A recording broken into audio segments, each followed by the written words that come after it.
सलमान खानच्या घरावर गोळीबार झाल्यानंतर सलमान खानला फोन करून त्याची विचारपूस केल्याचं मुख्यमंत्र्यांनी म्हटलंय आणि त्याचबरोबर आरोपींना सोडणार नसल्याचंही मुख्यमंत्री शिंदे यांनी यावेळी म्हटलंय। त्याचबरोबर मुंबई पोलीस आयुक्तांशी चर्चा करून सलमानच्या सुरक्षेत वाढ करण्याचीही सूचना केल्याचं ते म्हणाले।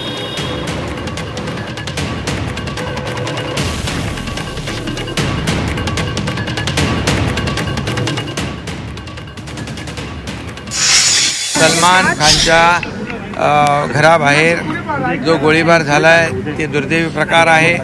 मी स्वतः सकाळी 7 वाजता पोलीस आयुक्त, लॉ अँड ऑर्डरचे अधिकारी यांच्याशी स्वतः बोललो।